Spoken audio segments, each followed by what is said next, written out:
Is the ultimate display of thoughts. I want to empty and edited, yeah. The fuck is this? Wait, what? What is this? Wait, what? This is the first time I'm hearing about this. It comes from one of the darkest dimensions known. I think I have to fight magic with that. It's her show? You've bitten a hell of a lot more than you can chew. I could chew a lot. It's kind of cool. Disney Plus. Did you know your skin is the largest organ of your body? The lightweight moisturization of Old Spice lotion is like treating your skin to a glamorous.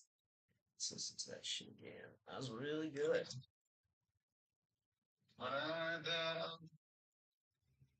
16,000 square, 8 million up there, 2 million down here.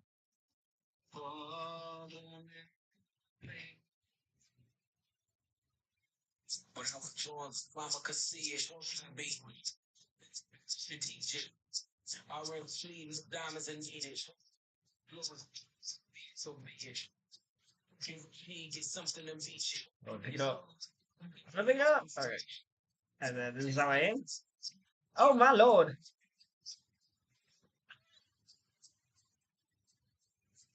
Oh my lord. I suck. I need a gun.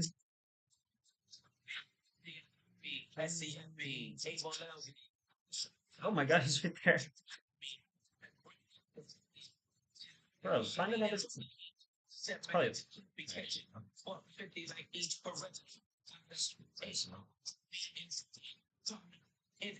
Selling a yeti and I'm spoiling your bitch like she is spaghetti. Circle back and come and get or just he play her like a yeah. What's the best? So I'm a heavy. Oh, good shit. Like when it's sketchy, this shit like it's yeah, it's switch controls basically. Kind of know that. So fuse. We don't want that shit. Oh my lord! Who are you?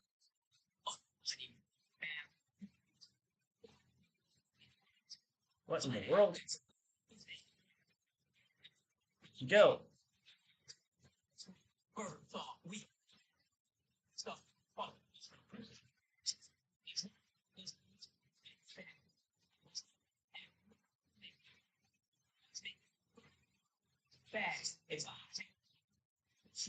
It kind of sucks.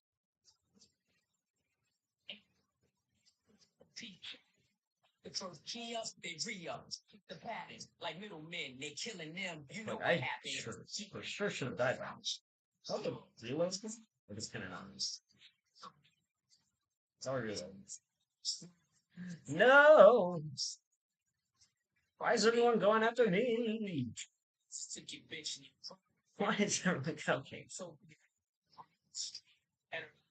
Papa, she ain't need you. I don't call it the way that they see it, but I got the video I can share with AE. They wouldn't believe it, but I can't unsee it. Lucky I ain't TMZ it. So be it, so be it.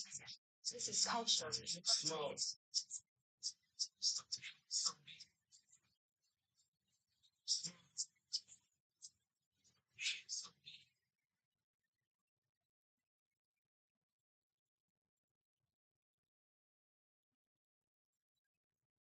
You don't need new software. You need a growth partner.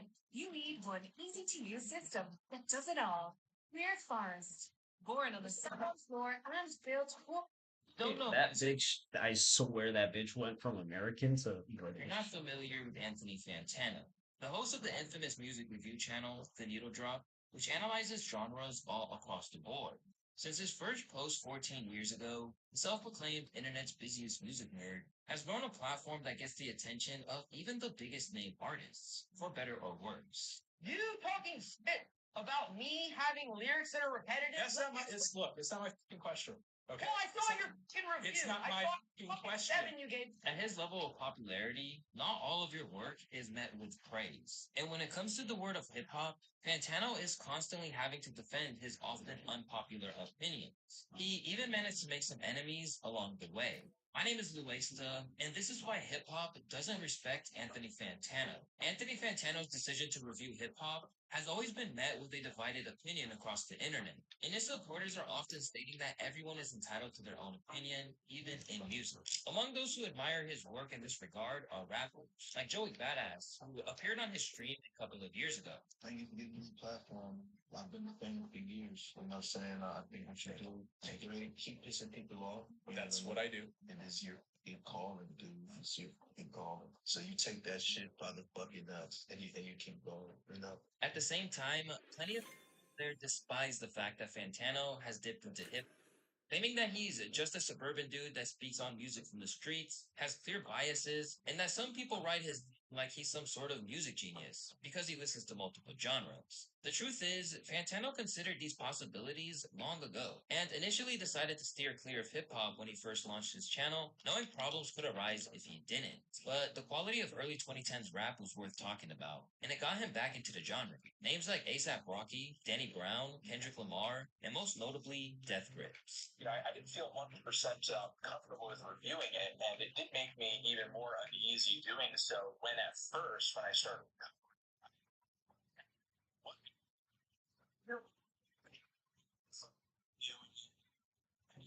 shit or like Started hitting controversy with rap fans when his rating of classic albums like DS2, Damn, House of Balloons, and most infamously, My Beautiful Dark Twisted Fantasy missed the mark.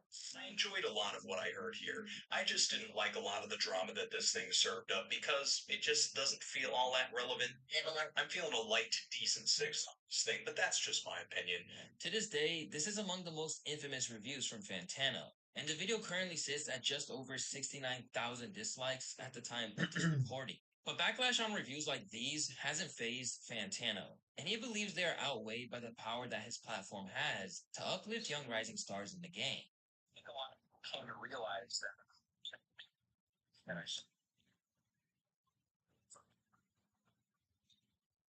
still appreciate it.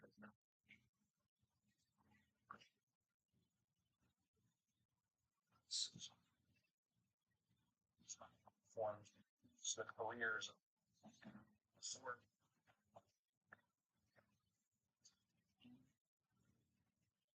from my review. This is the core of Fantano's hip-hop presence, a struggle between his undoubted influence and contribution and the people who refuse to recognize his qualifications within the genre. Thus, for every lyrical shout-out from rappers like Marilyn Wood, also has to be some kind of negativity to go along with it. If Anthony Fantano is truly the internet's busiest music nerd, it might explain the fact that he doesn't seem to have time to digest certain projects to their fullest potential. Shortly after the release of Cherry Bomb, Tyler the Creator turned to Twitter and blasted the critic for already negatively grading the project, but not because his feelings were hurt. He was just shocked that a review had come out only 30 hours after the release, and pointed out some of the confines that Fantano seems to put rap under in his critiques. Ever since, Fantano has lightened up on Tyler, and in turn, the rapper has left him alone.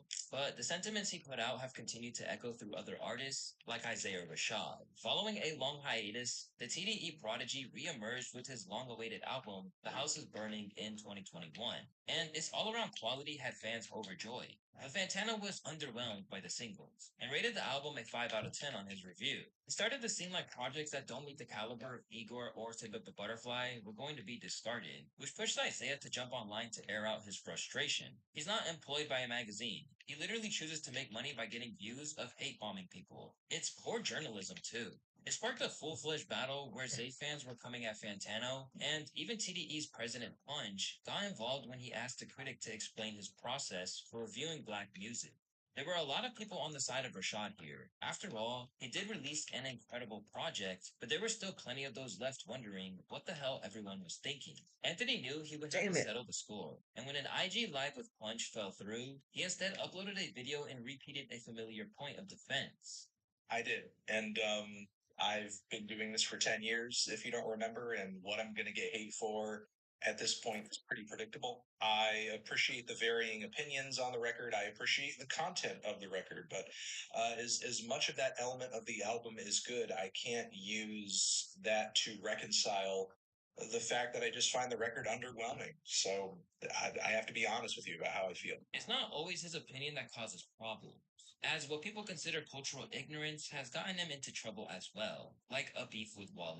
Following the release of 2017's Shine, Anthony has some critiques for Wale's attempt to create unique rhythms by incorporating international sounds on the song My Love. And in his words, Wale called out what he felt was Fantano's gross lack of understanding and awareness. But rather than take the situation seriously and clear the air, Fantano took to YouTube and made a tactic that he would want to use many times. Apology to Wale. I'm sorry I heard you. Sorry I fucked up talking to you on Twitter. I was getting crazy. I was getting wild. I was a total mess. And I hope you can accept my apology. I was apologizing to you man to man. I didn't mean to make you upset. I didn't mean to hurt you. I shouldn't be so crazy with, the critiques on Twitter, because at the end of the day, your music is a reflection of you, I'm sure you feel. Again, I'm sure you're a good guy, and I apologize, and hopefully you can accept my apology. All right, that was my apology to Wale. Sent in from a daddy, $5 apology right there. Since no real compromise was ever really made between them, other rappers started chiming in like Vince Staples, who claimed they needed to squabble up. That's classic Vince. And speaking of him, even he isn't the biggest fan of Fantano as part of rap culture, despite regularly getting decent grades from him. As far back as the release of his debut album, Summertime '06, Vince was aware of the needle drop. And from the outset, he seemed to slyly suggest that Fantano didn't really understand black culture. It's great. Anthony Fantano gave us a 6 out of 10. So I want to thank you for the kind words of encouragement. We love you, even though you don't love us. After receiving a 6 out of 10 on 2 of his most acclaimed projects, Vince was unbothered and carried on with his life, until Fantano stuck his nose when he shouldn't have. After commenting on a Twitter beef between Vince and metal vocalist Ronnie Rack, the Cutthroat Boy wasted no time coming at the critic with heat, and suggested he stay in his place. Ain't you get caught for being alright? This ain't a good day to interact with me, brosif. I'm giving out the full clip. Of course, Fantano shot back with some receipts, unfazed, claiming the article he found that information on was a hit piece. Up to his most recent project, Fantano is a huge fan of Vince's and has tweeted about wanting to meet up at a show in Connecticut. But it's safe to say that the Long Beach rapper feels differently. If you could pick any way to murder in cold blood, I'm not gonna ask you that. What I'm gonna say is, if I had my choice, I would get a boat. I would dock the boat. East side of Long Beach, Ocean, father with Chris. Drag him on the boat by his feet. He's kind of buff. Drag him on the boat by his feet. Put him on the back of the boat. Take his. After you take it, you leave him on Catalina Island. You cut him open and you leave him with the goats. What? Lord, because I don't have one. I just don't like that talk about rap music. I don't like it. Yeah, that's fair. Yeah. It's like blackface journalism. I get good grades though, so Somehow, Vince isn't the only rapper that Fantano has received some serious death threats from, as we'll see later in this video. Other artists like Killer Mike have pointed out to Fantano's seemingly shallow understanding of black art, who noted a sudden drop in approval after he moved away from typical hip-hop projects. A similar sentiment was shared amongst emerging mumble rappers, as the genre began sweeping the charts, with artists like Lil Xan and Trippie Redd being completely shit on in Fantano's reviews. In Trippie's case, he went onto Instagram to voice his frustration when Fantano gave his Pegasus album a strong 9 out of 10. He said the same shit about XXXTentacion's album. Who cares? Dude's reviews be trash. But he clearly cared more than he let on, and complained that Fantano was still calling him trash when he believed he put out a versatile project with the Explanation Point album. While for Lil Xan, he was really blunt, to say the least. And I let him trash when he believed he put out a he said the same shit about XXXTentacion's album. Who cares? Dude's reviews be trash. But he clearly cared more than he let on, and complained that Fantano was still calling him trash when he believed he put out a versatile project with the Explanation Point album. While for Lil Xan, he was really blunt, to say the least. Yeah. Oh, really? You don't drop? You don't like him? Oh yeah, he dissed you hard. I think he with the needle drop. I think I think he's biased. he knows a lot about alternative rock and all all that right. weird stuff. But when it comes to rap, I think he This has shit. because he gave Little Peep like a 1. And then 2 weeks later, Little Peep's dead. What's that? You know what I mean? So, and Little Peep's a great artist. So, the Needle Drop, What I the think fuck you have is? no way to speak Whoa! on rap. From Trippie Redd to Tyler the Creator, there's an undeniable pattern in the issues that rappers hold with Fantano. Still, his ever-present criticism has remained a thorn in their sides, for some worse than others, such as Eminem, who Fantano received a slight diss from after years of torment in his reviews. Every old head talks about Eminem as one of rap's goats, and truthfully, shit. he really is. But we can't deny the tough breaks he has faced from critical modern audiences, with Fantano at the forefront. Yeah, this thing is awful. Since Revival, Shady has battled his perceived fall-off, which he blames the internet for, as tastemakers like Fantano Oh create a shit! culture that he What has if to I do try to something? combat. Maybe because it doesn't sound like everything else and what most people are doing, maybe that was what tainted their ear. Because I remember a time in hip hop where you had to be so different from the next person or you were trash. There's a shift somewhere that happened that if it doesn't sound like everything else, then it's trash on that. Eminem never predicted, and as he raced against the critic through the Kamikaze era, Fantano would eventually find himself on the wrong side of the track, specifically Calm Down with Busta Rhymes. Fucking internet blog. I like that song. I unironically really like this song. Like he did, That song's still really good. That's a good song. which is all that he really ever gave anyone when he found himself in the crosshair. In a song. What is this? Oh hell yeah, that's interesting. Then we got more info on how Eminem really felt about Fantano when his artist Boogie did an interview claiming that M advised him to not listen to his reviews. Said he tells you a lot of things, but what's something you always carry with you? Two things is me not taking blogs personal when What they is give me this? like bad No. ratings. Like it was eating Anthony Fontaine. I love that name. His name like Needle Drop on YouTube. He like famous for like rating people albums. So he gave me like a 7.5, and obviously my brain I think I'm supposed to have 100 out of 10. Eminem at 2. So Eminem was like, yo, he give me bad grades every time. You can't take that personal because like some people are just not gonna understand it. You know what I'm saying? I gotta have consistent belief in myself. It can't be based off what other people say. As recently as M's Houdini was released, Fantano has continued to rip him apart, to the point that even some of his fans are pointing out that it just seems like pure disdain at SMG's this kind of point. trash. With Eminem, Fantano's What issues is seem to this come shit? from believing that I don't know Shady what this should have more to does. say at this This point is a in his bomb? What career, is that? but one artist he could stand What to hear the less from fuck? is Drake. With the notable exception of If You're Reading This Is Too What? Late mixtape, Fantano has never been a big fan What's of up, the dude? Six God Oh, and my- criticized how what he moved through hip hop. The At one fuck? point, he even complained about his use of Afrobeat and Jamaican rhythms, only to be shut down and told that he was being Okay. ignorant. Something that's been looming larger and larger and larger on Drake's project since he dropped the dreadfully boring Views from the Six. And Certified Lover Boy, I think, is the most punishing of these 90-minute marathons that Drake has been dropping as of late. And that's mostly due to a lack of memorable songs and even memorable performances from Drake himself. Like, he is legitimately outshined by every feature on this project, even the ones that don't even sound like they're trying all that hard. Hello, Travis Scott. Fantano's tolerance for Drizzy reached the lowest point of not good, or honestly never mind, at which point the OVO leader decided to clap back. What first surfaced was a typical I think comical we know input from this. Anthony, who claimed that Drake had DM'd him a cookie recipe and made an entire 8-minute video about it. But I'm not messaging you about your videos. I'm actually messaging you because I found a really great Does this help me vegan track cookie people? recipe No. I'd love you to try. Drake is sending me a vegan cookie recipe. With the video racking up nearly 1 million views shortly after its release, the Six God would reveal what really took place on his Instagram story, where he said, "Your existence is a light one, and the one is because you are alive. And because you somehow wiped a black girl. I'm feeling a light to decent one on your existence." Now, it's not really clear what Drake was going for here, as it obviously backfired and painted him as a childish, dramatic hater who couldn't handle a low score from an internet nerd. He posts the real messages himself and make Drake look like the most bitter, emotional, passive-aggressive loser I've ever seen. I just don't get what type of response you think that this is going to breed from people. No one outside of the yes men and the peers that you have are going to look at this and be like, you really got him. They're going to be like, oh, watch shit. this dude unironically who shits on your music. No. And this is Get the best Crypto, response you do can something. get. A barrage of 3 messages that look like they came Crypto. off that Drake is really mean. Get him, Fantano has Crypto. continued reviewing Drake's project, and even gave No!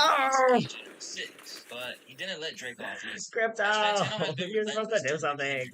Bro literally wore funeral attire to the Not Like Us listen stream and heavily critiqued the Wagwan Delilah track. And all Drake fans can do at this point is seethe and cope and sit there obediently as he shovels trash like this down their throats. Which, you know, honestly is like the closest I have come to genuinely feeling bad for Drake fans in a minute. But yeah, I don't want to hear this song ever again for the rest of my life. And yet I know I'm probably going to have to hear it at least a few times more before.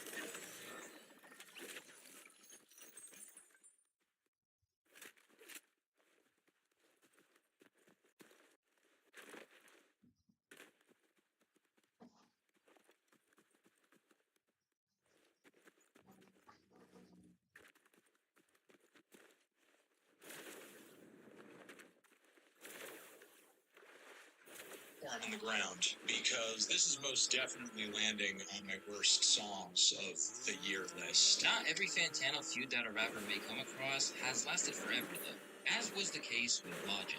Bobby Tarantino wasn't exactly beloved by a lot of people at the height of his career, not least of all Anthony Fantano, who has handed him some scathing scores without remorse. But during his retirement, it seems as though he struck a bond with Anthony, but not before his harsh opinions took a major toll on his creative endurance. Do you guys know Anthony Fontana? Yeah. So, the Melon. Yeah, the Melon. He would review my music ever since my mixtapes, and it would always like fuck me up because he would always basically say how I wasn't like good enough. Mind you, he wasn't just totally shitting on me. He would give me like credit. Like if something's good, he would say it's good.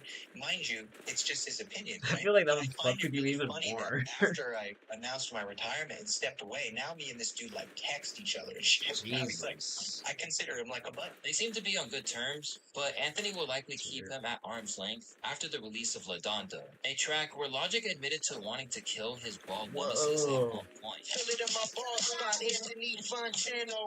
I used to fantasize about murdering you, choking you to death. Logic tore him a new one on this track, and called his fanbase a legion of fuckboy minions, all of which Fantano has reacted to live on his Twitch, and it was clear that he was cringing. I'm searching for a word. The word is embarrassed. I feel embarrassed. I feel overemphasized. And what I mean by that is like there never should have been any reason why Logic should hate me in the first place. Because just reviewing albums, you know, you're just one of many guys whose albums I review. The negative one. He has every right to feel shaken up here. Listening to someone he likely felt comfortable with at this point say they wanted to kill him is pretty disturbing. But it does suggest that while guys like Vince and Killer Mike feel his opinions are shallow and meaningless, others acknowledge the power he holds in the online music community. You can debate all you want about Fantano's credibility, or whether or not the game respects him at the end of the day, but the undeniable truth is his relevance. With that, he has remained true to himself and always stuck to his guns in the face of Twitter fingers and trigger fingers. Like the time a Gunna fan pressed him in public.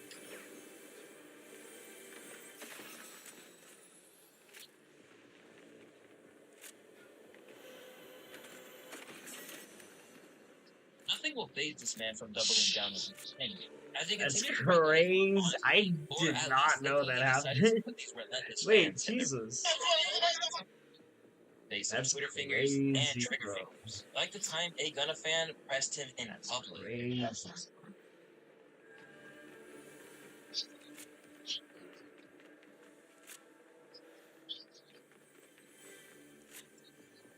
Nothing will Wait, what was his reaction first?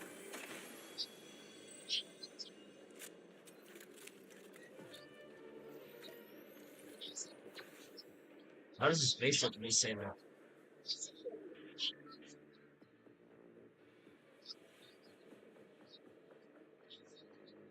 Nothing will phase this man from doubling down on his opinion, as he continued to rate Gunna's work honestly, or at least until he decided to put these relentless fans in their place.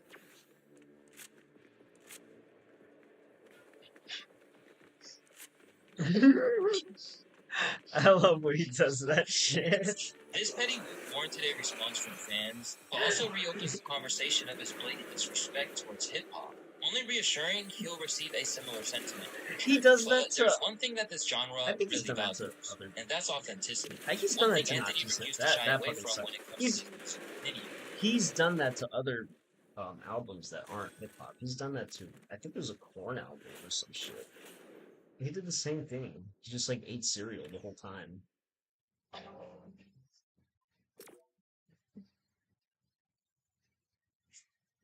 This petty move warranted a response from fans, but also reopens the conversation of his blatant disrespect towards hip hop. Only reassuring he'll receive a similar sentiment in return. But there's one thing that this genre really values, and that's authenticity. One thing Anthony refused to shy away from when it comes to his music opinions. Now armed with a global audience, he clearly isn't going to change his ways or stop critiquing what he feels isn't contributing to the genre or helping advance it in any way. Now, moving on from there.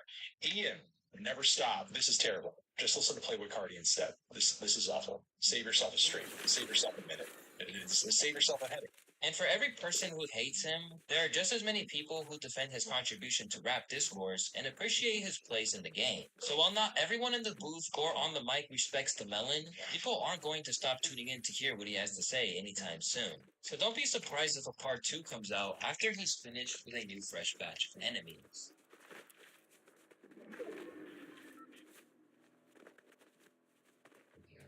What do we watch now? What are we gonna watch now, boys?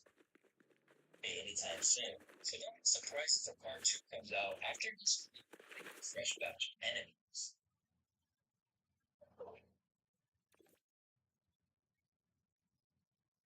What do we watch now?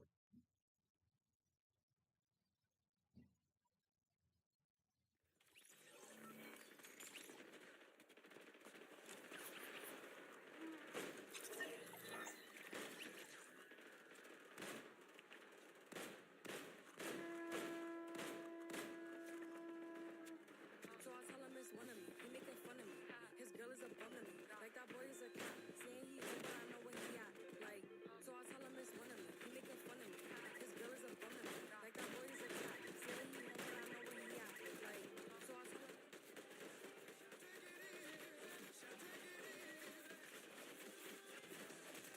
Yeah, it's just like $6,000. The journal? Well, the pen is. The journal's like $22.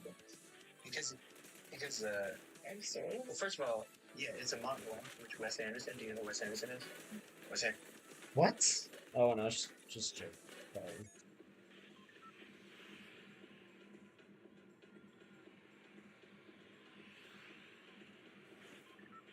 He just Kanye too. I didn't know he did that. Well, maybe he could suit that one.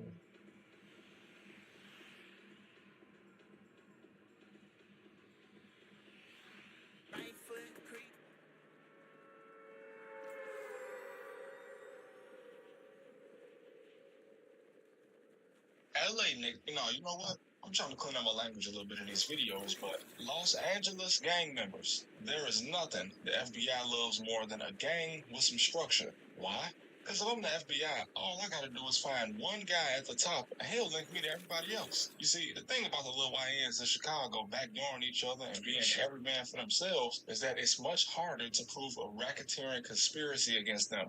The law won't even try to bring any Chicago gang members into court to try to prove that any of them are doing anything in furtherance of anything other than themselves. You can't even leave a gun around the guys when you're in Chicago. A dude will smoke a wood with you, eat some wings and fries with you, then steal from you as soon as you go to sleep and send you outside unarmed. Then act like he missed you on social media when somebody catch you. The difference in LA is that there's a such thing as a big homie, a violation, and a DP, or discipline. It's such a rigid structure that in some parts of LA, a grown man can tell another grown man what he's doing in embarrassment of the gang, and this guy that's being DP will actually take action to clean up his act. And all this is good and well for the community until y'all start shooting at each other. All this structure and discipline becomes pointless when it works against you in the courtroom. Any other organization with these type of rules is just the way it should be. There's no problem. But we put structure For fuck's sake. Chicago, a place some people consider the birthplace of gangs and one of the birthplaces of organized crime in the United States. Why is there no gang structure in Chicago? Because when there was, the feds did a sweep and easily dismantled the entire thing until there was no structure left to build on. I remember riding through Washington Park when the Calumet buildings and the other projects were still up that housed this structure, and it was Bentleys and Maybachs riding through the hood. The big guys was making money, and the foot soldiers was being taken advantage of. And this was so the big guys could continue making money. And when the feds came, some of these leaders cooperated and told everything. Ain't nobody finna go from riding in Rolls Royces and serving a life just to say they was a real nigga. Some guys will, and these guys didn't get out until they had gray hair. And the feds know this. So all they gotta do is offer somebody a deal. You see? Lil Durk is in some serious trouble. After legal issues dogged him throughout his career, the OTF founder has risen to become one of the biggest stars in hip-hop over recent years. From there, he seemed to embark on a positive path and rebranded himself. But it now appears like he couldn't escape the streets of Chicago like he hoped, and the pressure to prove that he was really about that life might have caught up with him in the end. Because now, he's looking at a serious case which could bring his empire crumbling down forever. It's your boy Luesta, and this is Lil Durk's road to a life sentence. In recent years, it seemed like Lil Durk had really turned a corner in his personal and professional life. Once the voice of the trenches, Durk had shifted from Chicago drill to make radio-friendly tracks with the likes of J. Cole, Drake, and even country star Morgan Wallen. On the personal side, his days of putting on for Lamron or repping the BDs seemed to be long gone. Instead, Durk wanted to be the model citizen who focused on music. Recently, he took a huge step towards that when he got himself a clean record dating all the way back to 2011 when he first had legal trouble. Everybody should get a second chance at life. It's about what you do with it. Alhamdulillah. My background wiped and cleaned all of my cases. I ain't a felon no more. Who would have thought? I want to thank everyone who helped push my vision forward. Thank you from the bottom of my heart. Hashtag the voice. Along the way, he launched his Neighborhood Heroes nonprofit organization in 2020, pledging to stop the bloodshed in Chicago once and for all. Even though he knew it was a tall order. That's the number one goal. I mean, that's the number one goal to stop it, but the number one priority for like us in the streets and like politician wise is to stop the violence, slow it down as much as possible, and then start with everybody like just coming together. But like I say, it's hard because you probably got him over here thinking he that, but his young niggas don't even respect him. So even if he be like, when it's come together, they looking at his ass like fuck on. As Durk continued to mature, he got increasingly open about his own issues. Earlier this year, he revealed that he was just back from rehab in an effort to not only cure his addiction to Xanax and codeine, but also to become an example for those who looked up to him. I want to embrace it, you know what I'm saying? Because it helped me a lot. So I want people to not run from it or be shy from it. It was tough at first, but it ain't that tough because I already knew what I wanted. I'm saying I knew what was holding me back. I wanted better. You know what I'm saying? I want to be a better man, a better father. And so it's just make it clear. I'm saying, see, my main goal is peace. You know what I'm saying? Being family. Staying out of bullshit. You know what I'm saying? Planning on building a rehab center in Chicago for others like him, he also saved the life of his friend OTF Duty by paying $100,000 for his own rehab stint. Now a Grammy-nominated artist who has converted to Islam, Durk informed the world that this meant he couldn't be affiliated with anything illegal. I don't gangbang, I'm a Muslim. Basically, what I was saying on my post, in so many words, you can't do both. I'm gonna be the one who says it. So if you follow me as a brother, a friend, an icon, follow me to my new chapter of life. He added, when I make music, I rap what I've seen and been through. I'm not telling you to do it. There's a huge difference. The music won't change, but my life goals will. Despite the fact that he has spent time behind bars for firearm offenses and beat an attempted murder case with his late friend King Von in 2019, Durk had rehabilitated his image to the point that Aiden Ross wondered if he would ever see the inside of his man. Durk, yo, I'm reacting to the new song, bro. It's really good. It's really good, bro. I have a question, though. I see a bunch of mug shots. Is that you?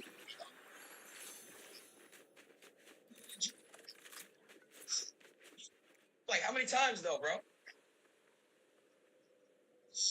Yeah, nah. No. You drunk. This is very good.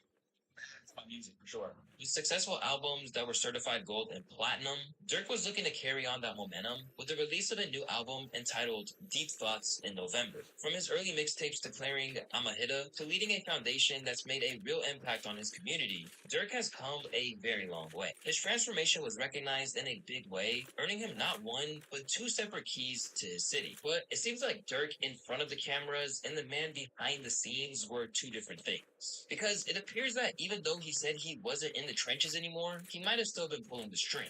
As a result, Dirk's attempt to change how the world saw him only increased the shock when the news broke that he had been snatched up on some seriously heavy charges. Coming off his first Grammy win earlier this year, Chicago-bred rapper Lil Durk is now facing charges in connection to a murder-for-hire plot. Following the arrest of 4 OTF members in connection to the death of Savie Robinson, better known as Lil Pab, rumors began to spread that the net was closing in on the people at the top of Durkio's organization. But it was still hard to believe that it was actually going to be the Grammy Award-winning artist himself who would be next to find himself in handcuffs. Dirk has been locked up in Broward County Jail. He's there right now. This is his. He's in Broward. He's in Florida. I got it. I got the whole thing on. Look on my stream. I got it. Taken in on a federal indictment, they claim that OTF members engage in violence, including murder and assault, at the direction of Dirk and to maintain their status in OTF. As for the murder for the hire charges specifically, they reported that Dirk said he would, quote, pay a bounty for the murder of Quando Rondo, which is OTF's longtime enemy whose crew killed King Von after an altercation outside of a hookah lounge in Atlanta. From there, a plot came together with Dirk, which is OTF's longtime enemy whose crew killed King Von after an altercation outside of a hookah lounge in Atlanta. From there, a plot came together with Dirk allegedly telling his association via text message, "Don't book no flights under no names involved with me." The accused OTF members such as OTF Didi, Vonnie, and 072 Boogie headed to California to meet Keon Grant, which is a high-ranking member of the crew. Intent on catching up to Quando and his crew, they tailed them throughout the day, until they reached the fateful gas station where they would spring their attack. While Quando escaped unharmed, Lil Pab was left dead at the scene, while the famed rapper cried out in pain over his fallen friend. Shots fired, a fight taken to the streets, and this chaotic scene, the ending of a shooting that started in Los Angeles, California. Sheriff's deputies pulling out a man who had been shot in an SUV. Savannah rapper Quando Rondo, a passenger in that car, frantic at the sight. If you recognize that cry for help from Quando, well, that's because Dirk actually sampled it on the track Same Side with Rob 49.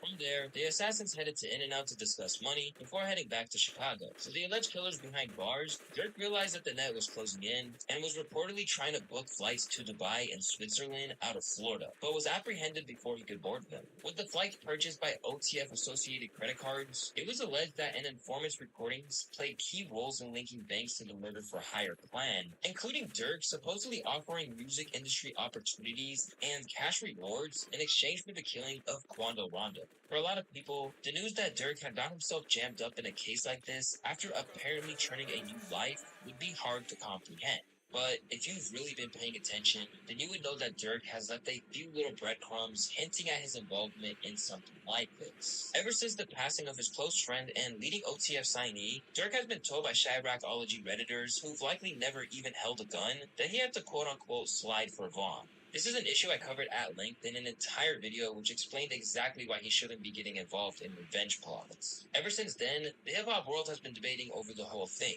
generally telling Dirk that he needs to stay out of it and just focus on the bag. Literally, what could Dirk do right now today about, like, except slide for him to crash out? So, should little Dirk grab his Draco and just go niggas up that he feel like are responsible or had anything to do with, with Von's death? Should he go do that today? But while Quando Rondo remains alive and well, it seemed like Dirk may have been more rattled by the comments than he acted, and set out a plan to get his revenge. At times, even openly alluding to the death of Lil Pab in a way that prosecutors are likely to construe as him taking responsibility for the killing. During an interview with DJ Academics, Lil Durk spoke out about the endless calls for him to avenge his fallen friend, and claimed that things had eased off for some reason. For some reason, I just don't see promise though. Just some odd reason. I don't know. Might be the war. They kind of chilled out. I don't know why. But yeah, though. We different in Iraq. Like, speaking of parables, I'm trying to like the cold little. This was around the time that he popped up on Nardo Wick's Who Want the Smoke, where he spit, "They be on my page saying Sly for Vaughn. I know they trolling me. Outside with y'all big homie, Beyond. I keep them folks with me. Got it back in blood. Y'all just don't know. That's how it's supposed to be." Shh. Later on in that same track, he seemed to explicitly refer to Lil Pop's death when he said, "Better do what Nardo said because people die from pumping gas." That one might not go over well in court. Also, there's the incriminating comments from one of Dirk's LA associates, Brick Baby. In a recent interview, the rapper who's been spotted in the studio with Dirk essentially seemed to dry snitch, stirring up even more controversy. Hey, Sly for Vaughn, they say you can't say that no more. Why? Oh, yeah, because wait, no. Oh, no. Wait, I can't say that no more. Oh, because of that bitch Josh? Oh. Nah, because Lil Pop. Oh. What's that? But I'm just saying, they just say you can't say that no more. That's the new term, like no more Sly for Vaughn. Looking back, this was a direct violation of how Dirk liked to conduct his business. Because if he was more driven by clout, he would have been all over the internet mocking Quando. Instead, he kept it in the strange blurred line between reality and fiction that hip-hop represents, where artistic expression and confession are hard to really define. The goal is not to go to jail, so y'all will never see me do tough shit on here to look street. I am the streets. As Lil Pop's death entered the rearview mirror, and his family tried to pick up the pieces like Vaughn's before him, Dirk continued to publicly renounce the street life. "I'm going to start by getting the city together," he told Rolling Stone at the time, "to do my part to slow down the violence. Even if you do 99% of shit right, you still got 1% of the demons with you. You get angry fast, and one reply can fuck up $8 billion. That's why I'm not saying names no more in my music. I ain't speaking on the dead no more. None of that. I'm not chasing death no more. I'm chasing $8 billion. I want our kids to grow up safe and sound, to be able to have fun, to have a real life." Intent on acting like the street life was behind him, Dirk continued to act like a role model in the public eye. But it's fair to say that he still adhered to elements of street life. For one thing, he had a vocal hatred of informants. Not only that, he claimed that he had an ability to sniff out a rat from a mile away, just like he did with Tekashi 6ix9ine. I really hate rats with real passions. Like, I hate you bad. I'm looking to the camera. I hate red. But it turns out his senses weren't as attuned as he thought. As a result, it appears he might wind up fulfilling the prophecy he delivered on Redman. Exploding like fire. Hi, it's Ed Sheeran. Check out my new song Sapphire on YouTube and YouTube Shorts. One-stop shop for music.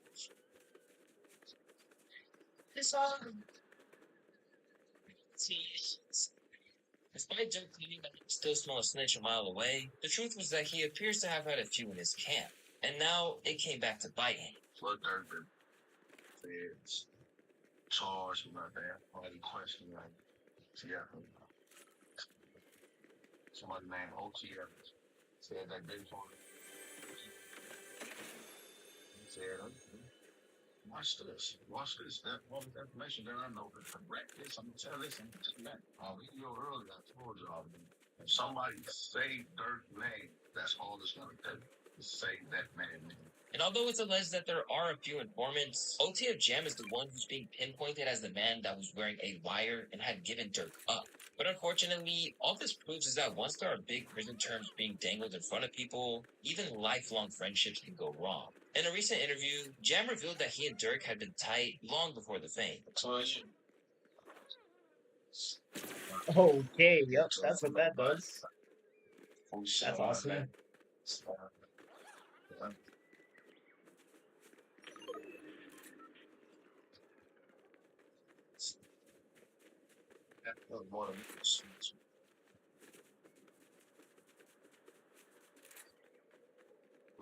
This is no saying this is driving. After he came out from serving a 12-year bid, Dirk took care of him, providing his friend and ally with $50K in cash, a car, and even a home. One day, because we see you food in the air, that's what I'm facing. My boy, one day,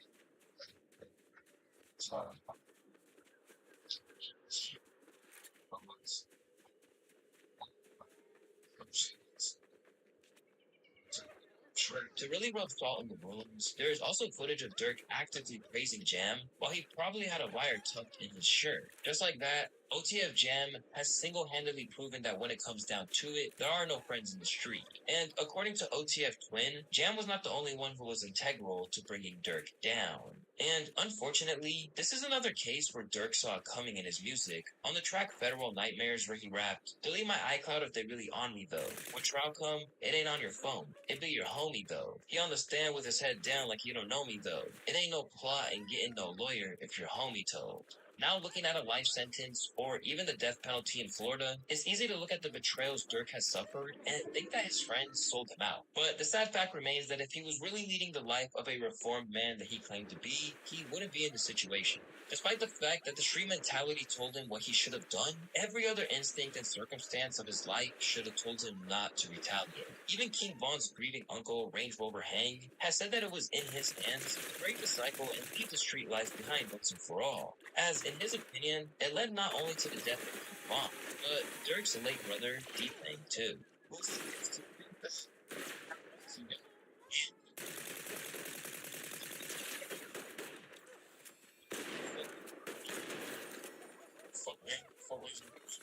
When he making money, man, hey, I love to see shorty up $30-40 million. Like, I love to see that because you come from one block, you from the next block over. My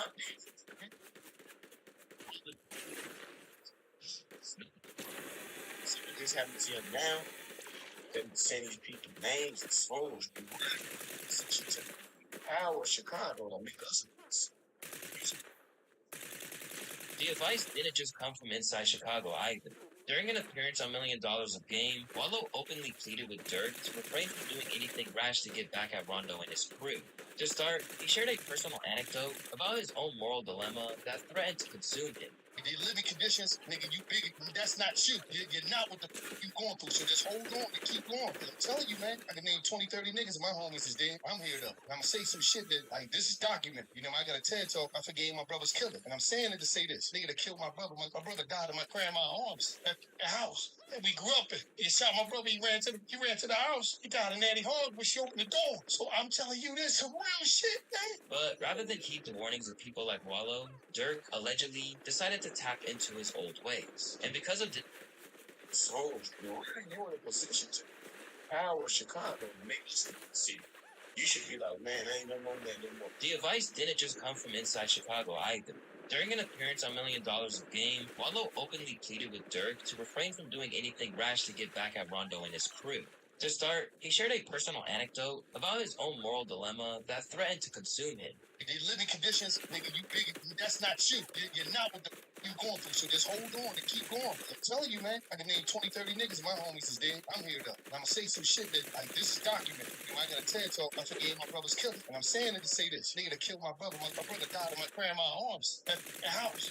We grew up in. He shot my brother. He ran to the house. He died in Natty Hog when she opened the door. So I'm telling you, this some real shit, man. But rather than heed the warnings of people like Wallow, Dirk allegedly decided to tap into his old ways. And because of this, people like Charleston White feel that he made his bet. And if he's not careful, he might die in it.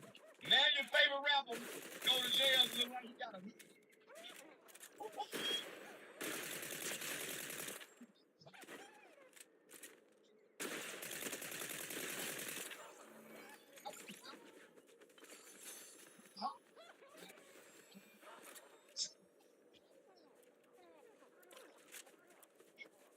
man, the money gone.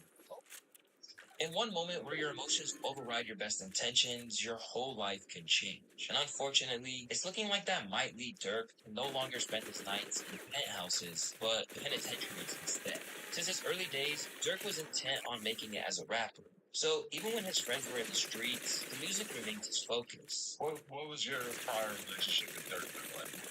How did you guys become cool, and how did you guys become so close? He out the block. It's just like how we is, where we from. We all real close, like, you see what I'm saying? So this is one nigga out. He just happened to be rapping. He figured out what he do, what he want to do. Everybody else as a whole, I'm gonna say as well, we don't know what we want to do. But at the time, they know what to do.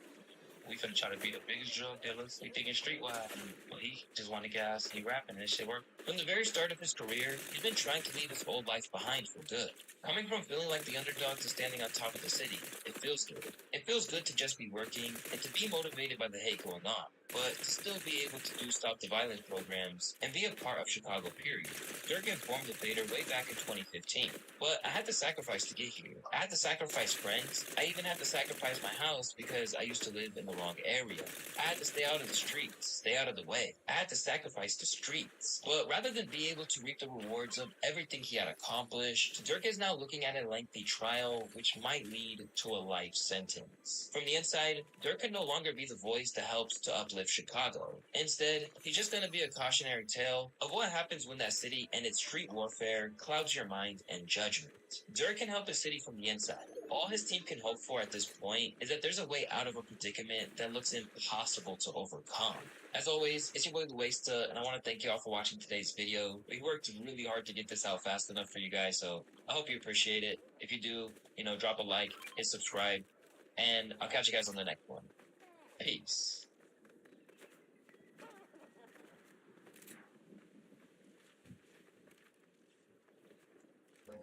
The tornadoes hit out here, and you don't want to be the one that didn't hit yourself. Last year, there was, I think on record, 19 tornadoes that hit the area. The most recent instance, they came down, they found sheltering in place.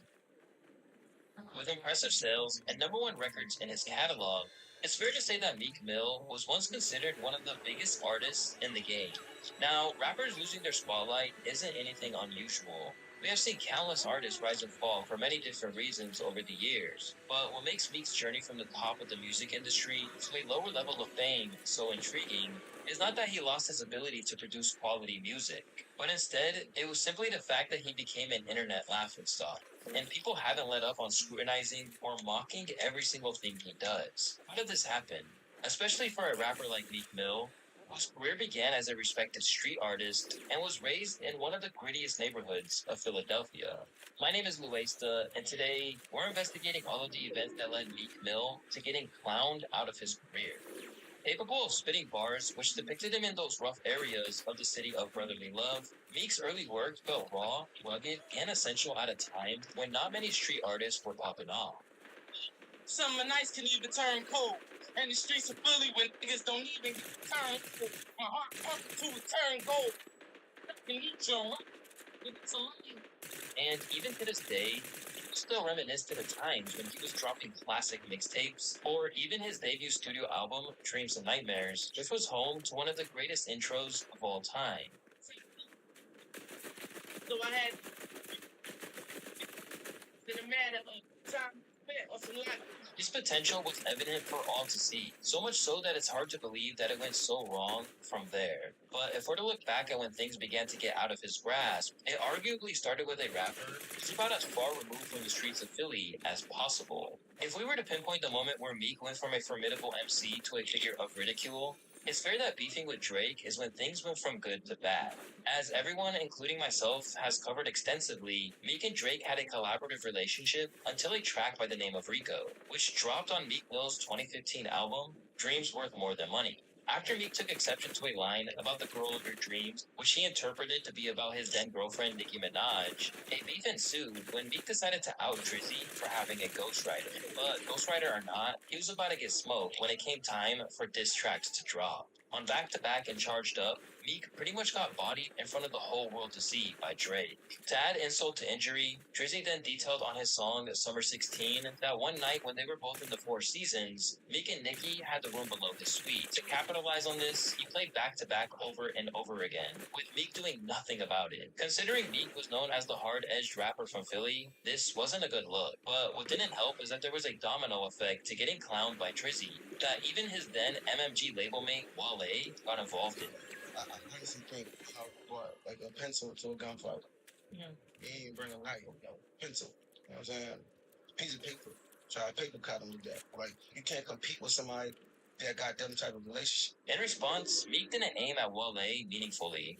Instead, he went to Twitter, a place that would soon become a routine source of mockery for him, to basically say that he got his feelings hurt. Wale just ain't gonna tweet a thing about my album. He's been hating on me for a long time now. Don't even text me, cornball.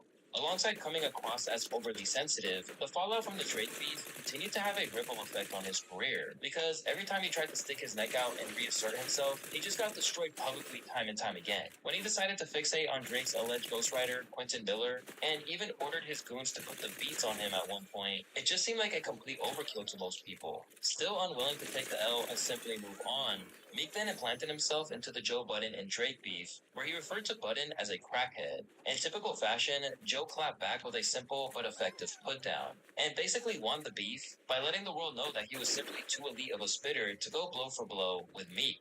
Whereas when 50 Cent waded into the whole scenario, he seemed to bypass Meek's talents and go straight at his intelligence. When 50 Cent was asked about how Meek was dealing with his beef with Drake, he mentioned that Meek Mill made a questionable move by starting trouble with AR Ab.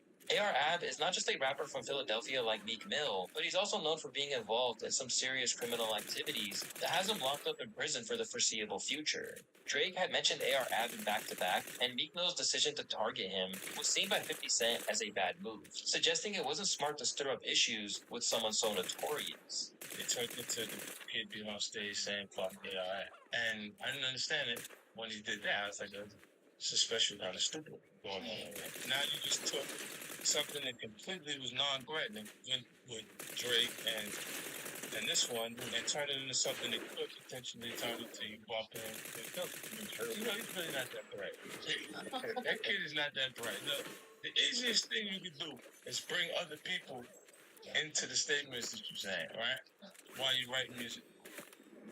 With YouTube Premium, enjoy ad-free videos, plus the YouTube Music app. One subscription, 2 apps. Try 1 month free. Over time, Meek would backpedal to the point that he would even collaborate with Drake again, making this the first of several mishaps that he would make when it came to public relations over the years. However, while Drake and Meek eventually managed to patch things up, the same really can't be said for him and Academics. This long-running feud started when Meek first became aware of Ac's content and his existence. Academics never reported kindly when it came to Meek, often calling his albums a flop and that he was steadily becoming irrelevant. You spent all that money and still didn't hit over 100. This is sad. It's important to mention that Ak is a diehard fan of Drake, and the fact that Drake and Meek had a feud in the past could certainly fuel his hatred towards him. But once he realized Academics had been covering his music on his account, he declared it a mumble rap promotion page. Ak isn't exactly loved by everyone, but even those who strongly dislike him realized that Meek was going overboard. Meek playing with himself with this shit. If it's really a mumble rap promo page, then why bother caring about it? Meek mostly just comes off as salty here. Surprisingly, Meek didn't catch on to the fact that targeting Ak, a hip-hop blogger, wouldn't really bring him any benefits. Despite this, he continued to go after Ak whenever the opportunity arose, such as the time when he tweeted this in June of 2020, saying, "Academics is cancelled because he's a bad police and our culture doesn't need them." He also gassed a lot of beefs that got people killed and hurt and never donated $1 to the culture. We gon' holla at you next run, champ. While some agreed with Meek, others found it amusing that he believed he was in a position to target Ak and didn't hesitate to share their thoughts. People letting a blogger get them this mad, you know you can't cancel nobody, weak Mills. As time went on, each interaction between Meek and Ak seemed to backfire on Meek, only reinforcing the idea that he is no longer a figure to be feared or respected. And when he essentially suggested that he was going to place a bounty on Ak's head, the blogger didn't hesitate to remind him that the whole thing was ridiculous coming from a platinum-selling artist. Stop snitching on yourself. Stop telling the world you're greenlighting people and just do what you have to do. Because right now, like, when you say greenlighting, I send that to the police. I'm gonna be honest. Oh, yo, are you greenlit? You just told me in front of the world I'm greenlit? Okay, here's a cop. Hey, that's his account, that's his people. He said I'm greenlit. From that initial interaction onwards, Meek made an influential Whoa, enemy hey. who be ready to pounce whenever he slipped up. As a result, whether Number Meek is 4, literally damn. eating That's not fries too from his bad. legs by the pool, hanging from bamboo sticks, or allegedly paying for posts from blogs to try and boost his lackluster sales, Ak has always been there to catalog his many, many errors, including when he went for one of the most controversial figures in hip-hop and what should have been a home run, only to lose out again. A longtime friend of academics, former king troll of hip-hop, and verified snitch, Tekashi 6ix9ine's journey has taken a severe downturn in recent years. And yet, the man who had ratted on everyone in the 9 Trey Bloods somehow still got one over on Meek when they were beefing, only further cementing the sense that he was not to be taken seriously. After a series of back-and-forth exchanges, the situation escalated when they encountered each other in Atlanta. This led to a heated argument happening entirely behind their security teams. That's a fact. That's a fact.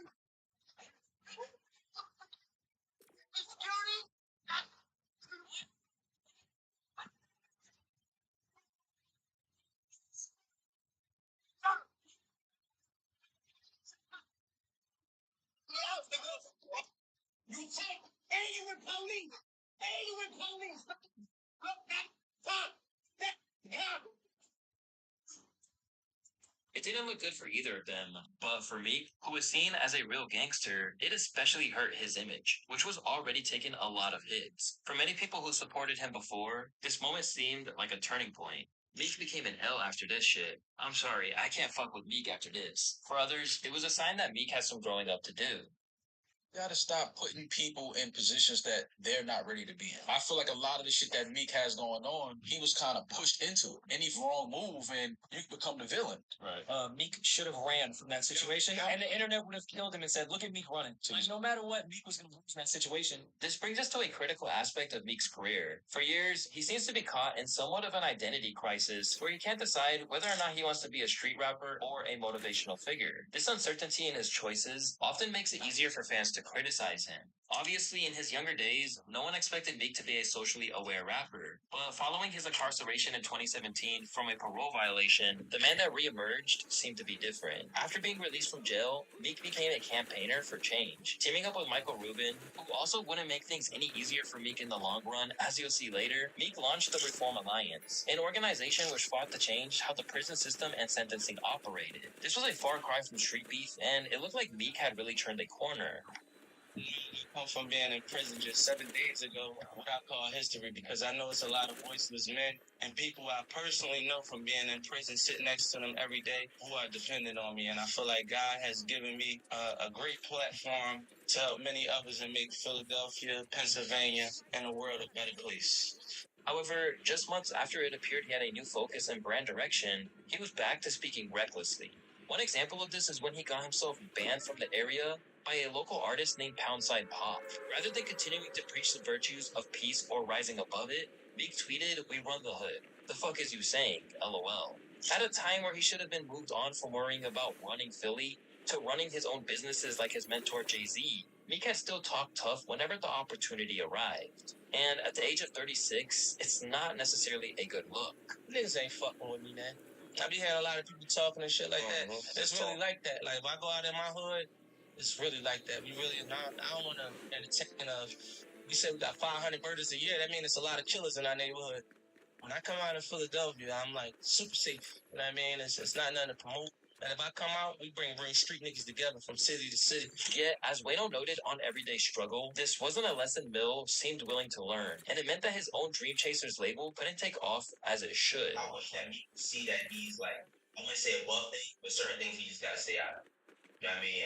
As an artist, as a person in the game, yeah, it's a lot of I felt like I understood Meek's intent, but realistically, I think that Meek just need to leave a lot of shit alone. It's sour me, and I don't, for a reason, but I don't, we haven't seen Meek as the artist that breaks artists. I think he needs to just create some detachment.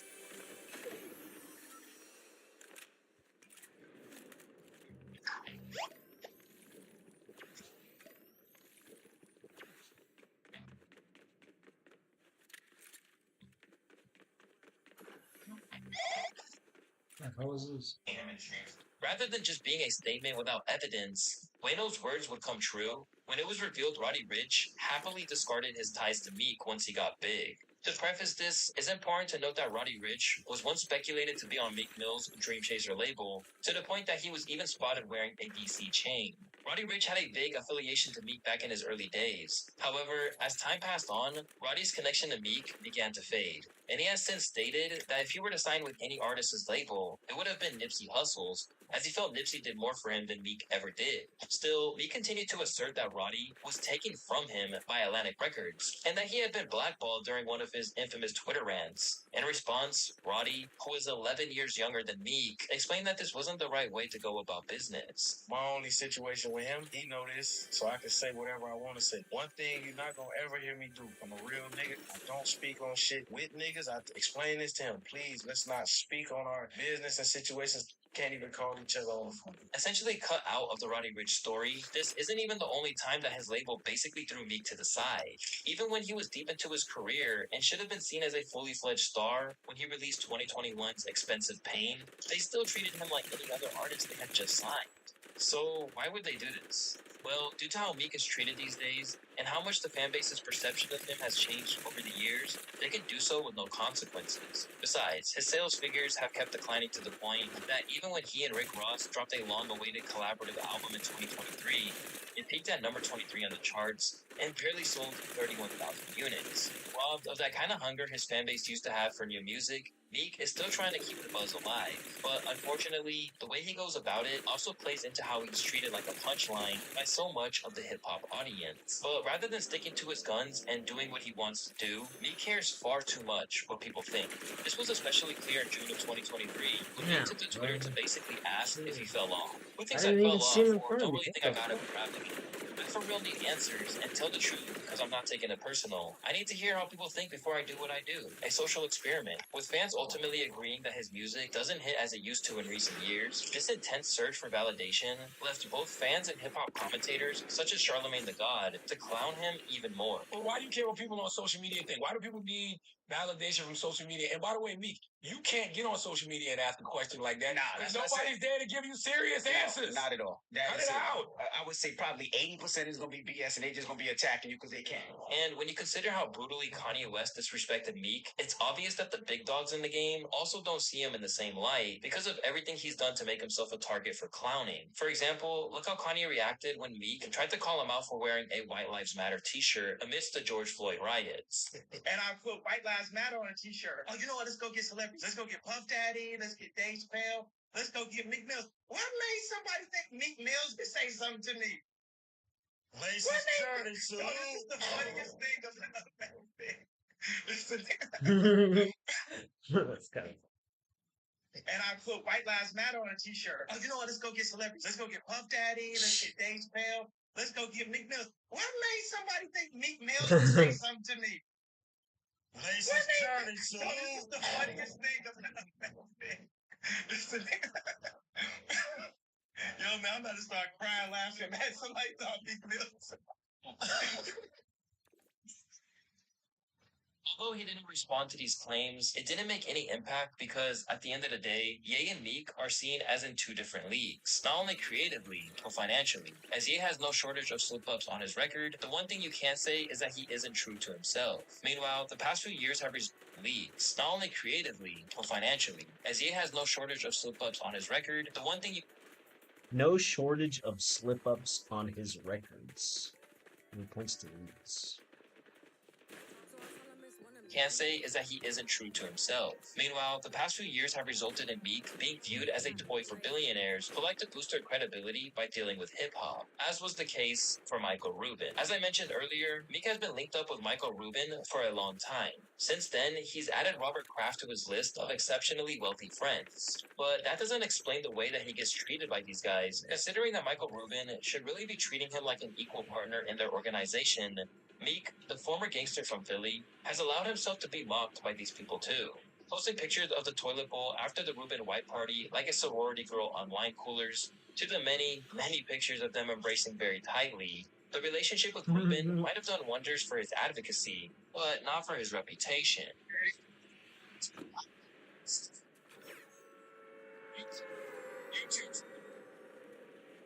And yo, freaky ass billionaires. Are they sharing a blanket? To make things worse, it doesn't seem like the address book is Are being put to they? work either. Racing very tightly, That's a little the relationship baby, with too. Rubin That's might have weird. done wonders for his advocacy, but not for his reputation.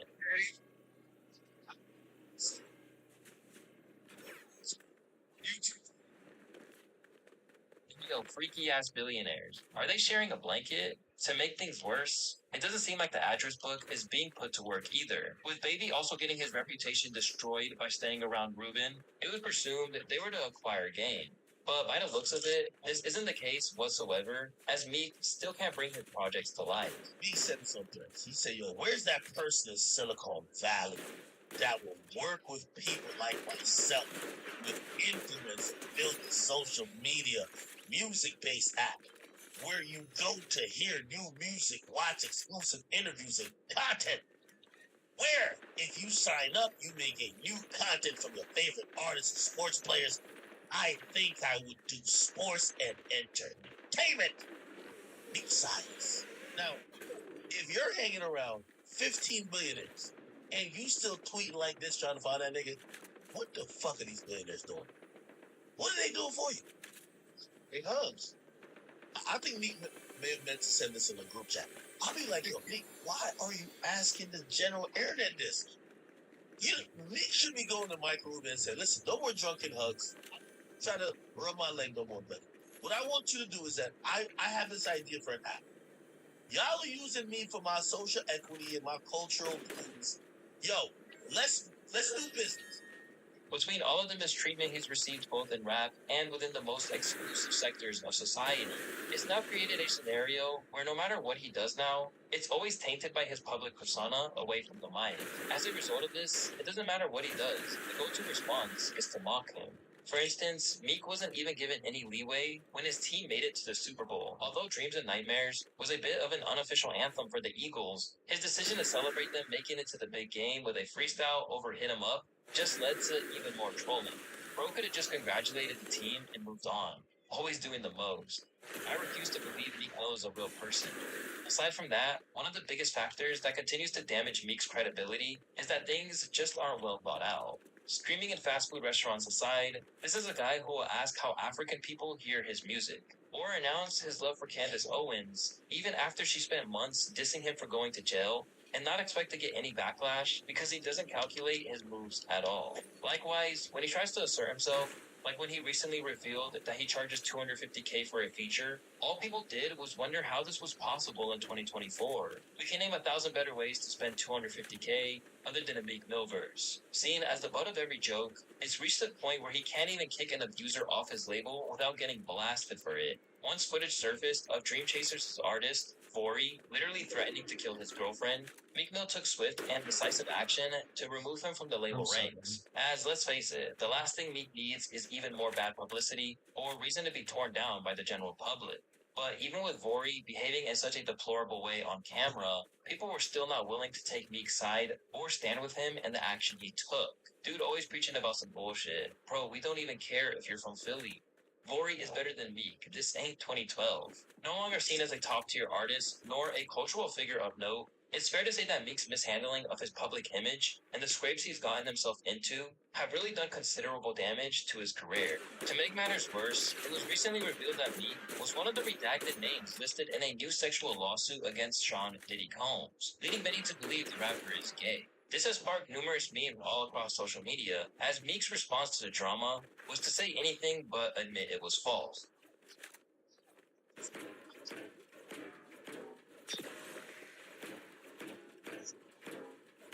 He tried to be smart in this situation and put out a 5-song album and attempt to capitalize off the publicity. Sadly, it would backfire. And as stated in this post by his enemy, Academics, the results weren't looking too well. All right, everybody listen up. We starting our own label.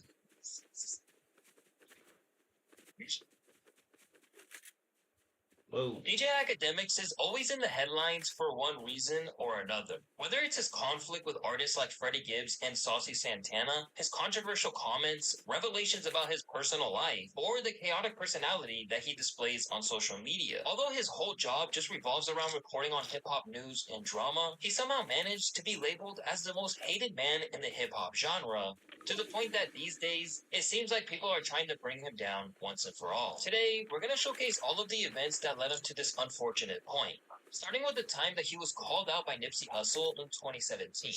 Over the years, Academics, real name Livingston Allen, went from a YouTuber on the fringes of hip-hop culture to becoming one of the biggest commentators that the culture has to offer. Along the way, he also became one of the most polarizing figures, with some users suggesting that the biggest mistake of our generation was making this clown one of the voices of it. But the disapproval of some of the audience outside of his infamous stream chat is only part of the problem, because for a lot of artists, the way that ACT conducts his business is seen as in no way beneficial to the culture. Back in 2017, the now deceased Nipsey Hussle pretty much set the tone for this argument.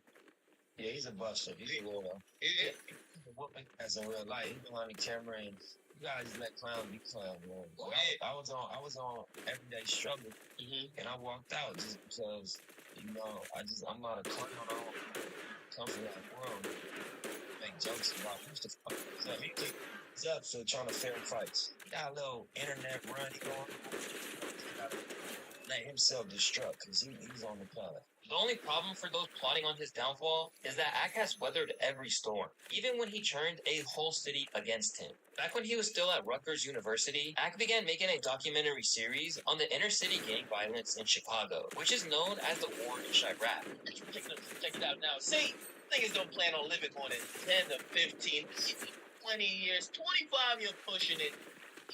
Definitely a secret sense. Okay, Chirac. Because he covered hip-hop, the argument was that this was about the emerging drill scene, but a lot of people he covered never picked up a mic in their lives. When discussing the purpose of the series, which ran for 3 years and got its own dedicated channel, ACT told Daily Dot that he wanted to show how stupid all of the violence was. You have to let people know that this is not even cool.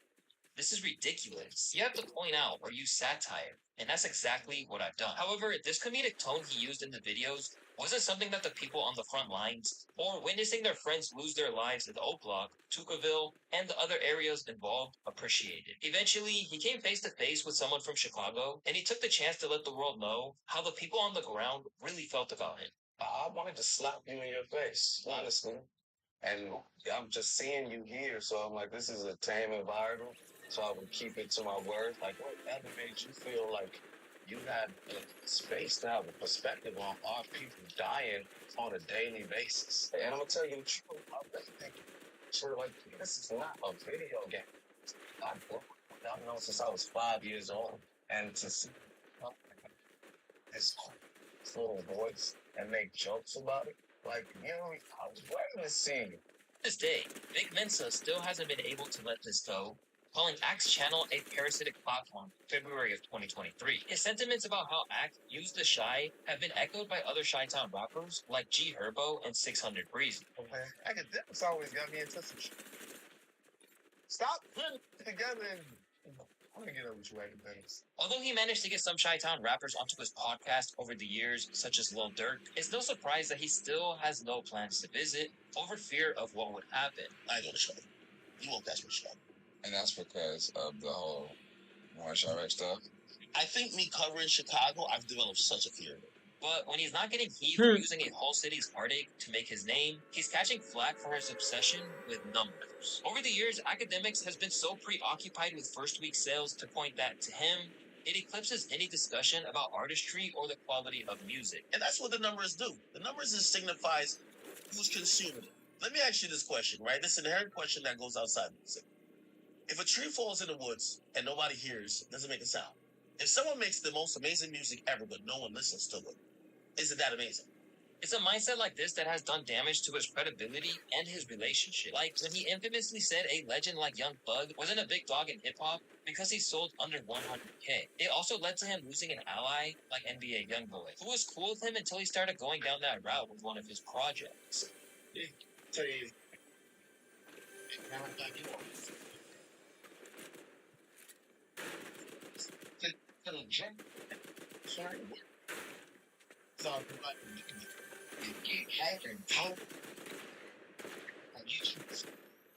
But when it comes to ACT getting into hot water after commenting on someone's numbers, they don't come more infamous than his beef with Freddie Gibbs. It all started after Freddie Gibbs threw some shade at his former label boss, Jeezy, on a podcast, claiming that he was irrelevant. Without being asked to, Academics waded into the conversation and claimed that it was actually Gibbs who was irrelevant. I'm have to agree. I would definitely not let a rapper sell 30,000 think he got and flex on me. Sorry, buddy.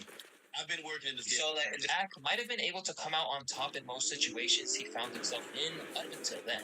But this time, he'd run into a master troll. In a Twitter war for the ages, Freddie labeled him a Teletubby, and even sold merch which pictured him as one, as well as offering $5,000 to any woman who would openly admit to sleeping with him. Freddie also released some hilarious freestyle.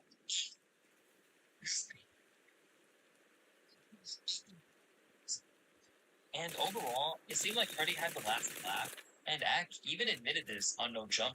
I had just moved to my crib, 8,000 square feet. So I'm like, okay, this guy think I'm in a basement street. I'm like, yo, bro, I guarantee my crib bigger than your whole situation. So I'm talking, I'm like, yo, post your tax returns. I show the whole world how broke you rappers are and what's really going on. And he was just like, yo, listen, man, you look like this little Teletubby in this meme I'm gonna post. And then everyone's like, that's way funny. And I'm like, Besides, the hip-hop community had Freddie's back. Gibbs is respected worldwide. Who will remember academics in 10 years? Nobody. The whole thing had made me love Freddie Gibbs even more. Even huge YouTubers like Anthony Fantano came out in defense of Freddie Gibbs. Meanwhile, Freddie Gibbs' responses to everything DJ Academic said is saying, boy, shut the fuck up, you pay for sex. My son's room is bigger than your house, bitch, stop it.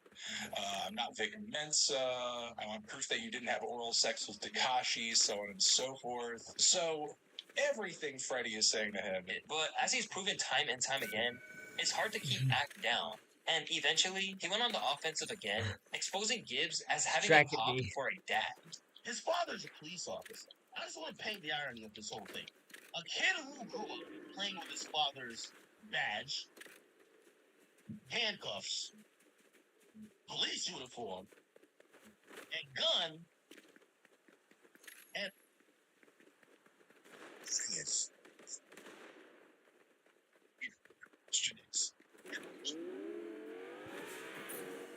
Jesus. We are. Also took allowance that came from his father's police salary. Said, what should I do with all of these things at my disposal? He went to a studio to make up a fake persona of being some type of gangster. Since then, Freddie continued to issue threats, and at one point, he even claimed that he could have had academics killed. But Ack kept standing his ground and wouldn't hesitate to go off on Freddie during one of his infamous Twitter rants. After Freddie had a messy split from his adult star / baby mama Destiny, Ack used this to his full advantage, to the point that he maybe went a little far. Freddie, what you didn't know and you're gonna hear her admit is that when she hit me up, this was about 4 months ago, your child was already 2 months cooking in that belly. When she appeared on Adam 22 Plug Talk, your child was a little bit more than baby batter at that point. That's Freddie Jr. in that club. She wanted to link with me. This might sound crazy, but I hope you understand the grace I have extended you. I would have been rubbing that belly. I bought a stethoscope off Amazon. I was going to have a stethoscope in my ear and have the joint on her gut. Although everyone knew that he and Freddie hated each other, no one knew he would go that far, and were pretty shocked by it, with one user commenting, academics most definitely going through all 7 levels of hell for this one. But over the course of his career, Freddie Jr. in that gut. She wanted to link with me. This might sound crazy, but I hope you understand the grace I have extended you. I would have been rubbing that belly. I bought a stethoscope off Amazon. I was going to have a stethoscope in my ear and have the joint on her gut. Although everyone knew that he and Freddie hated each other, no one knew he would go that far, and were pretty shocked by it, with one user commenting, academics most definitely going through all 7 levels of hell for this one. But over the course of his career, Ack has proven that he doesn't take too kindly to threats. Just look at his years-long beef with Nicki Minaj. Back when Ack was still on Everyday Struggle in 2019, Ack critiqued Nicki pretty heavily. After Freddie had a messy police uniform and gun, and also took allowance that came from his father's police salary, said, what should I do with all of these things at my disposal?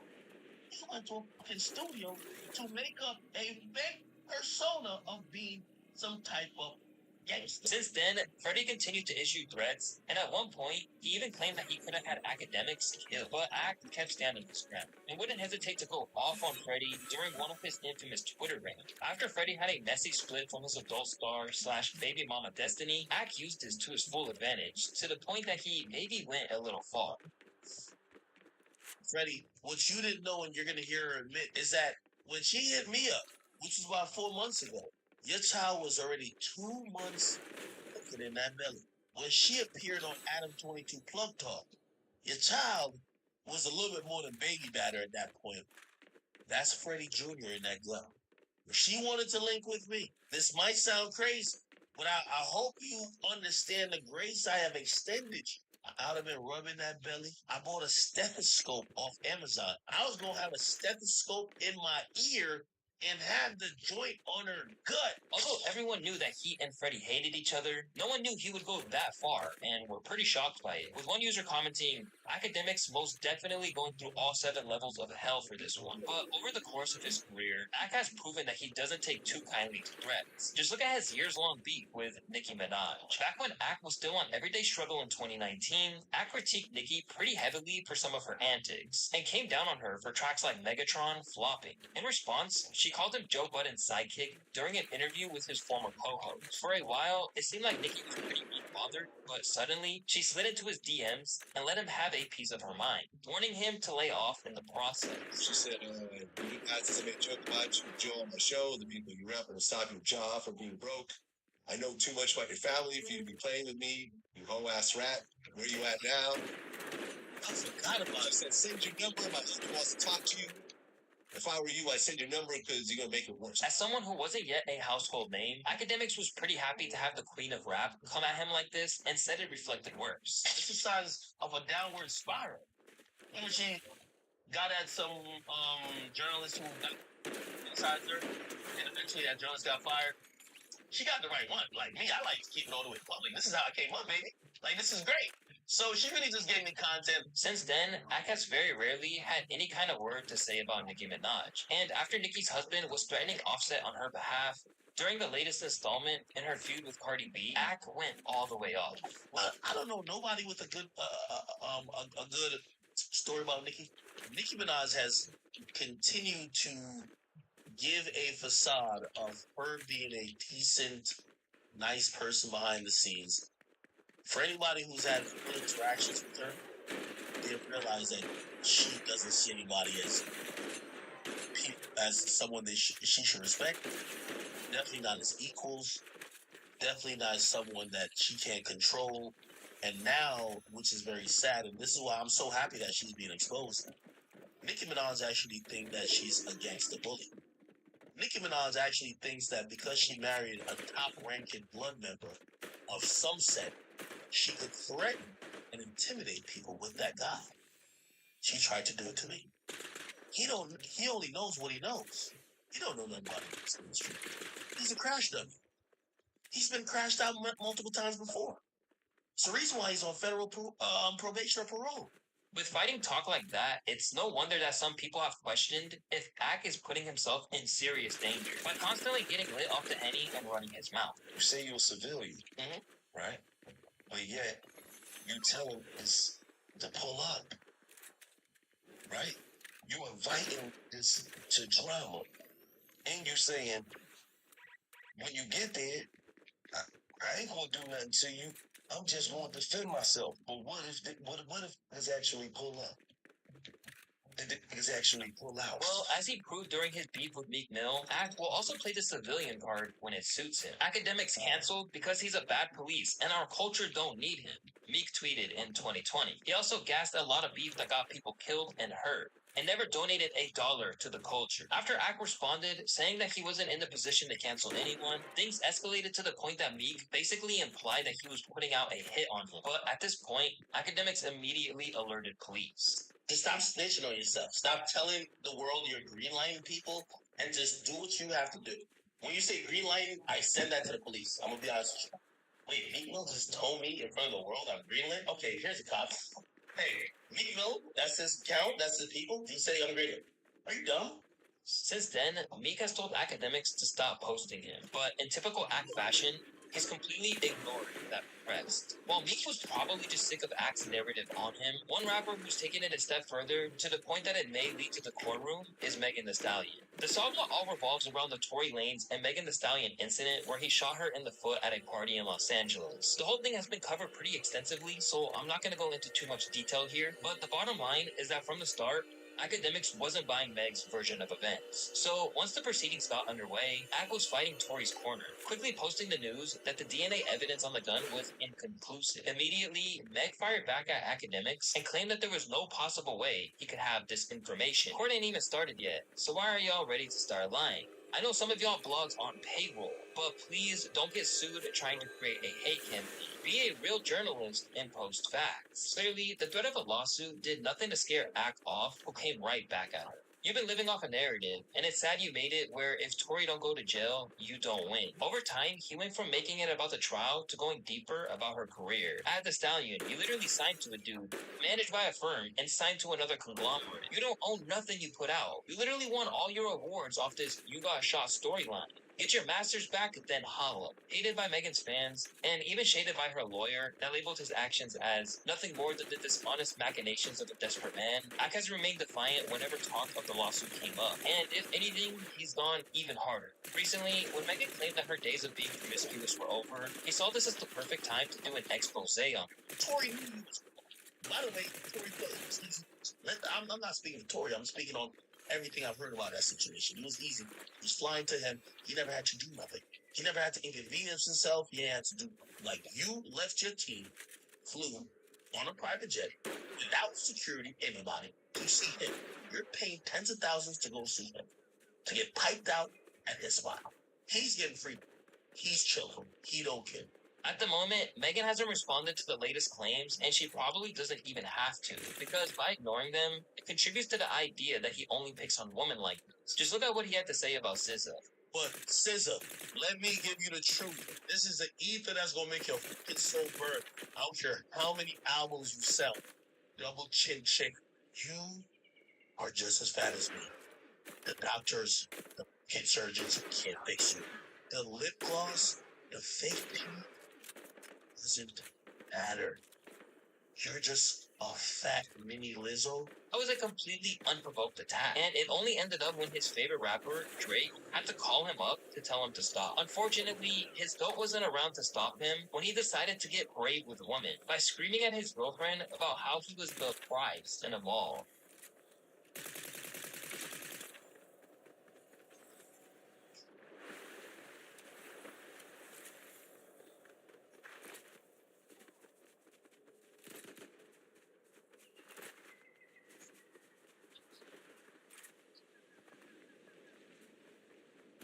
Unsurprisingly, he caught major flack for that. Money can't unlame a lane. He would never keep that same energy if it was a man. Weak man. And recently, Here's a list of things that make Lingo Kids guilt-free screen time. Yes. Eyes. Teeth. Top of that, number one interactive app for kids, made by parents and educators, loved by kids, and 100% ad-free. The number one interactive app for kids. Download now. he only empowered the people with this opinion during his feud with Carisha and Saucy Santana. For months now, Ack has been involved with a woman known as Shy or Shy Glizzy. Since the outset, things have been pretty chaotic, with the girl that Ack allegedly issues a $30,000 a month allowance to regularly subtweeting him, or even posting some scandalous content about Ack on his own dedicated Discord server that got it temporarily taken down. According to him, things between himself and Shy came to a head when it was revealed that she'd stolen upwards of $50,000 from various safes in his house. But when you made a lot of enemies and became a divisive figure online like Ack has, you're more likely to get mocked than receive any sort of empathy for what you went through. And that's exactly how social media responded to him getting finessed. A late entry for Simp of the Year goes to Academics. Yet Cheyenne isn't the only love interest in Ack's life that's causing him problems these days. And some of the accusations being made could finally be what derails his career if there's any legitimacy to them. Speaking about an unnamed woman on a recent podcast, Ack opened up about a girl who was allegedly unfaithful when Ack was in the house. I'm shaming her now. I'm shaming her. I said, yo, I'm gonna keep it a beam with you, bro. And you came to my house and had two niggas just fucking raw. I ain't see no condom, no nothing. I said, yo, you should go get tested, man. Like, you done. I said, that's wild, yo. You should go get tested, bro.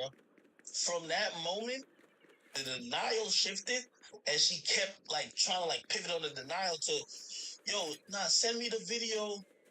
Yo, I'm pretty sure I didn't fuck him. And I'm like, bro, you fucked him. And she was like, no, look again. And now I'm getting super tight because I'm like, bro, I'm not about to watch this video if you get like it's on my surveillance. Like, bro, like, I would with you. Like, what, you want me to watch the video if you get. Unfortunately for Ak, opening up about the situation might have been a major misstep. Not willing to let him get his narrative out there unchallenged, Zia Abash, known on Instagram as Miss Zia, took her account and told her side, and suddenly the whole story had a more sinister side to it. I look crazy right now, but I'm not going to stand here and let this man continue to lie about me. That's not what happened, academics. You know that that's not what happened. And for you to pretend that you didn't do anything, that I just went to your house and I'm just some thought. Like, we didn't know each other for 2 years. You tried to save yourself after your friends assaulted me. Whether or not you got drunk or not, I know that when you woke up, you were on top of me too. Me too. And a kit was done. You know what? I'm going to come back with my own story. This is what you wanted, you're about to get it. I've been quiet for way too long. The minute that she said that, it's like the floodgates were open, and suddenly, Ak was getting hit on all sides by accusation. Within days, 17-year-old girls were posting the receipts of DMs from Ak, accusing him of grooming them by waiting until they turned 18 to fly them out. In the meantime, old clips have also resurfaced, which show that Ak wasn't quite as phased about the legal age of consent as he should have been. And to keep it real, if you think about it in the bigger scheme of things, there's not much difference between a 20 or a 17 or a 21 and a 17. Just gotta mean one's a minor and one's not a minor.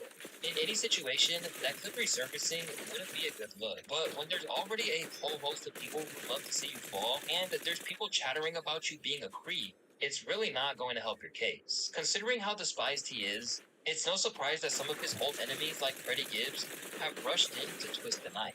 At academics, quiet as a church mouse today. Happy New Year, you R-word as preach. I'ma come to court to slap you. In typical Ak fashion, he's still getting in disputes with artists even as all this was going down. Because when he caught Metro Boomin liking a tweet which celebrated all of his ongoing issues, he responded in his usual combative way. You've been crying like a hoe behind the scenes talking all type of shit. You a pillow talking for the max. I get on 10 with you all day. What's up? You won't respond to me at all. Last time I posted you 20 times on my page, you was crying. Bawling. If Savage wasn't cool with you, I'd have been on you for. I would have been violated you every single day. Don't more than peace, little. Don't take what I got going on for weakness. I be on everybody. Knowing that he can rely on his streaming audience who hang on his every word, Ak has made it clear that if he's going down swinging, and that he won't give his haters the satisfaction of going quiet. I'm crime-free, charge-free, STD-free. But I will tell you this, I am not hater.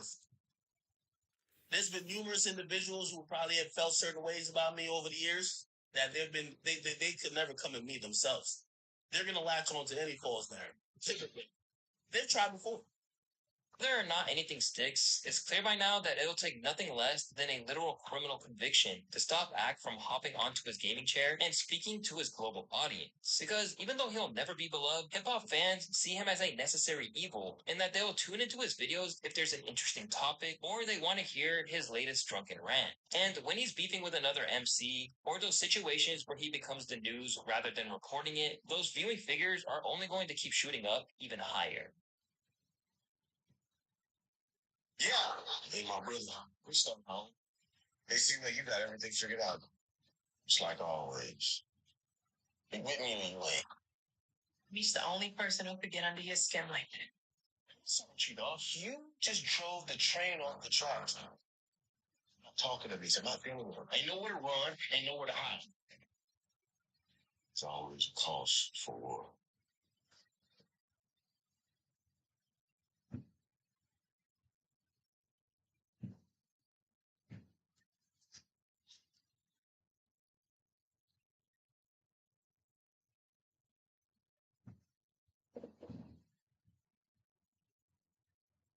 can only remain at the top of the social media embedded world of hip-hop culture if you've got no skeletons in your closet. Because if you do, then they're bound to come out sooner or later. Some people hide them better than others, going out of their way to eradicate all of the remnants of their younger days or controversial statements from the internet.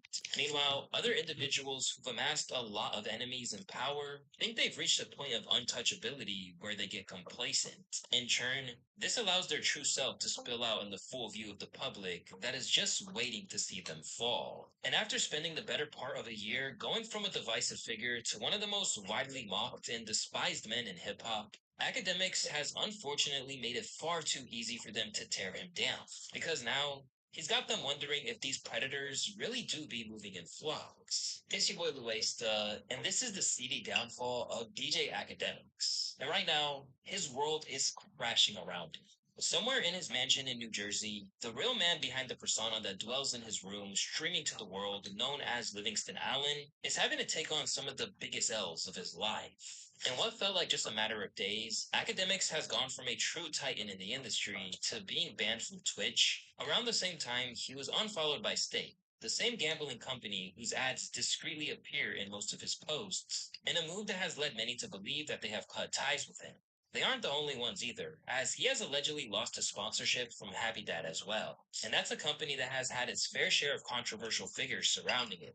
So, if they're cutting you loose, you must really be cooked. This all stemmed from comments made which surfaced online. Remarks which he likely never imagined might have brought his empire crumbling down into pieces. While playing Fortnite with a 15-year-old Palestinian refugee named Noor, who lives in Malaysia, Academics and a series of other grown men made some deplorable and disturbingly sexualized comments towards the kid. Max said he wanted to try do you live with you? No. Why not? Why not? Yeah. Suppose he's like, listen, yo, you always wanted me to be next to you. Now I could be inside of you, of course. Yeah. Yo, I'm not gay. Nah, you suck a dick though. Yeah. Yeah. Believe it or not, this wasn't even an isolated incident either.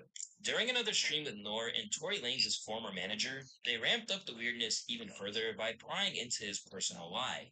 Yo, Noor, what's your address? I'm gonna send some strippers over there. So yo, 15, I hope you know that, bro.